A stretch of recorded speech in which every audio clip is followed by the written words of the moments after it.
hello everyone, welcome back to Pizza Academy. This is me, Pizza Sheikh, and I will be your guide on this learning journey. And I hope you all are doing well. So, without wasting time, let's get in. Today we are going to start our chapter Formation of Company, and our topic is Documents Required to be Submitted. In the previous lecture, we have seen Memorandum of Association and Article of Association. Afterwards, we will see consent for proposed directors, agreement, statutory declaration and receipt of payment of fees. तो ये other कुछ documents हैं जो कि बहुत required होते हैं, बहुत इंपॉर्टेंट होते हैं। आरओसी को जाके हमने ये डॉक्यूमेंट को सबमिट करना होता है टू रजिस्टर अ कंपनी। तो चलो एक एक करके सारे पॉइंट्स को अच्छे से स्टडी करते हैं। तो फर्स्ट वन है हमारा consent for propose directors. Consent for propose directors क्या होता है? Every person propose as a director must give return consent. जो भी पर्सन डायरेक्टर बनने के लिए रेडी है, उन्होंने रिटर्न में लिखित में कंसर्न देना है, यानी कि लेटर लिखकर देना होता है कि हम पर्टिकुलर कंपनी के डायरेक्टर बनने के लिए रेडी है, हम पर्टिकुलर कंपनी की जो कुछ भी रिस्पॉन्सिबिलिटीज है, अथॉरिटीज है, उसको लेने के लिए रेडी है। The consent confirms that the person agrees to act as a director.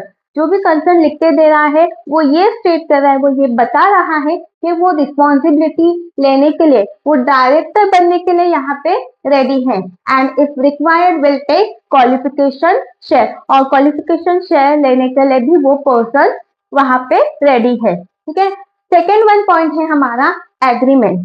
जब हम कंपनी के डायरेक्टर बनते हैं, मैनेजिंग डायरेक्टर बनते हैं या मैनेजर हो गए, तो जब हम इन तीनों में से कोई भी ड्यूटी कर रहे हैं तो हम कंपनी के साथ एग्रीमेंट करते हैं।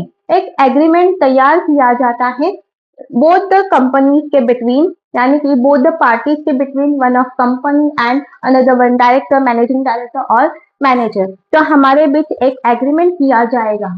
तो any agreement entered into by the company with director. एक तो कंपनी यहाँ पे डायरेक्टर के साथ एग्रीमेंट करेंगे या फिर मैनेजिंग डायरेक्टर या फिर मैनेजर के साथ जब कंपनी एग्रीमेंट करेगी तो उस एग्रीमेंट को हमने आरओसी को जाके सबमिट करना होता है। Such agreement must be submitted to ROC. तो रजिस्ट्रार ऑफ कंपनीज को जाके हमने उस एग्रीमेंट को सबमिट करना है। सब में पहले जो कुछ भी रिटर्न में कंसेंट होगा, डायरेक्टर लिख कर देगा कि मैं पर्टिकुलर कंपनी की रिस्पॉन्सिबिलिटीज देने के लिए तैयार हूँ। उस रिटर्न कंसेंट को हम आरओसी को जाके सबमिट करवाएंगे। देन जो कुछ भी हमने एग्रीमेंट किया है हमारे डायरेक्टर के साथ, मैनेजिंग डायरेक्टर के साथ या फिर मैनेजर के साथ, उस डॉक्यूमेंट को भी हम जाकर आरओसी को सबमिट करवाएंगे। यहाँ तक समझ आ गया। तो नेक्स्ट वन हमारा है स्टैट्यूटरी डिक्लेरेशन। स्टैट्यूटरी डिक्लेरेशन क्या होता है? A declaration stating that all legal requirement of the companies act have been complied with. जिस तरह कंपनीज एक्ट में कुछ रिक्वायरमेंट दी थी, कुछ प्रोविजन दिए थे, ठीक है, रूल्स रेगुलेशन बनाए गए हैं जिसने हर कंपनी को फॉलो करना होता है, हर कंपनी ने उस रेगुलेशन को फॉलो करना है। उसी तरह हमारे कंपनी ने उस रूल्स रेगुलेशन को फॉलो करते हुए, उस प्रोविजन को फॉलो करते हुए हमने सारे डॉक्यूमेंट कंप्लीट कर लिए हैं विथ लीगल फॉर्मेलिटीज। सारे लीगल फॉर्मेलिटीज के हिसाब से लीगली हमने सारा पेपर वर्क कर लिया है। जो कुछ भी लीगल डॉक्यूमेंट रिक्वायरमेंट थे उन सारे डॉक्यूमेंट को जाके हमने आरओसी को सबमिट किया है, या फिर हमने वो सारे डॉक्यूमेंट रजिस्टर करवा लिए हैं। जब हम उस सारे डॉक्यूमेंट को रजिस्टर करवाएंगे तब हम हमारे आरओसी को जाके, रजिस्टर ऑफ कंपनीज को जाके वो स्टेट करेंगे कि हमने सारे लीगल डॉक्यूमेंट सबमिट कर दिए हैं। तो वही होता है स्टैट्यूटरी डिक्लेरेशन। और हमारा जो कुछ भी पेपर्स होंगे, यानी डॉक्यूमेंट्स है, इंपॉर्टेंट डॉक्यूमेंट्स है, वो सारे एडवोकेट, सीए और सीएस और एक ऐसा पर्सन जिसका नाम आर्टिकल्स में लिखा हुआ होगा, यानी कि article of association, memorandum of association में लिखा हुआ होगा, ऐसे पर्सन ने, यानी कि वो कौन हो सकते हैं? डायरेक्टर हो सकते हैं या फिर मैनेजर भी हो सकते हैं। तो ऐसे पर्सन ने उस डॉक्यूमेंट पर सिग्नेचर की होनी चाहिए। ठीक है।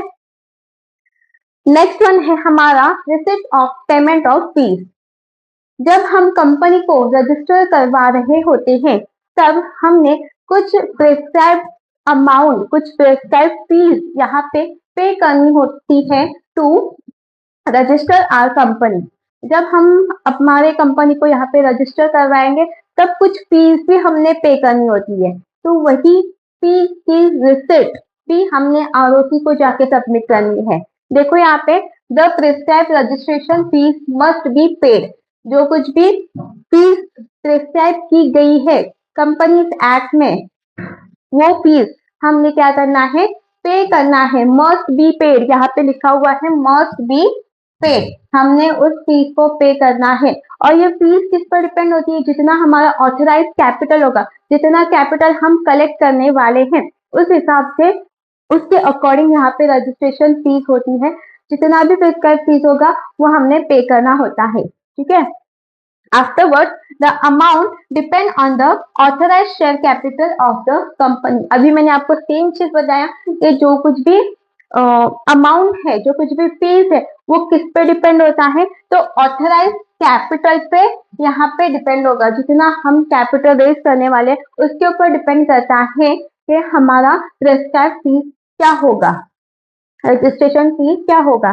Next, proof of payment is submitted to ROC. तो यही प्रूफ हम किसको जाके देंगे, तो आरओसी को जाके हम ये प्रूफ को सबमिट करेंगे कि जितनी भी प्रिस्क्राइब फीस, जितना भी अमाउंट रजिस्ट्रेशन फीस थी, वो सारी फीस हमने पे कर दी है। और this is the receipt of the payment, और यही रिसिप्ट ऑफ द पेमेंट हम क्या करेंगे, आरओसी को जाके सबमिट करेंगे। तब जाके हमारी जो कंपनी है ये पूरी लीगल फॉर्मेलिटी से फॉर्म होती है, यानी कि रजिस्टर होती है। हमारी जो कंपनी है ये एक लीगल एग्जिस्टेंस में आती है।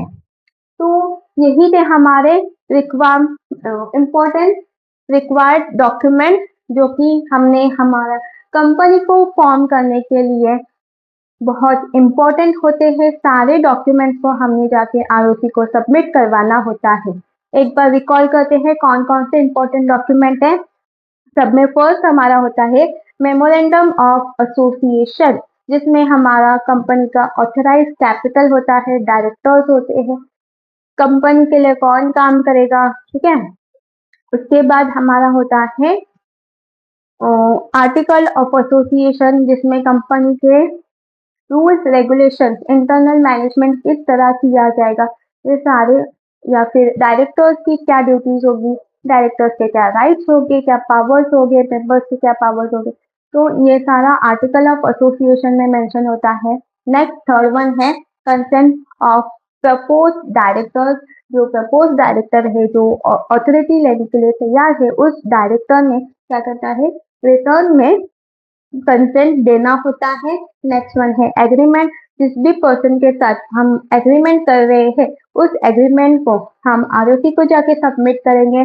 देन स्टैट्यूटरी डिक्लेरेशन, हमने पूरी लीगल फॉर्मेलिटी कंप्लीट की है, ये भी प्रूफ हम आरओसी को जाके सबमिट करते हैं। पूरी लीगल फॉर्मेलिटी स्टेप बाय सारे प्रोफेशनल से हमने सिग्नेचर ले ली है, उनसे उस डॉक्यूमेंट को चेक भी करवा लिया है, ठीक है।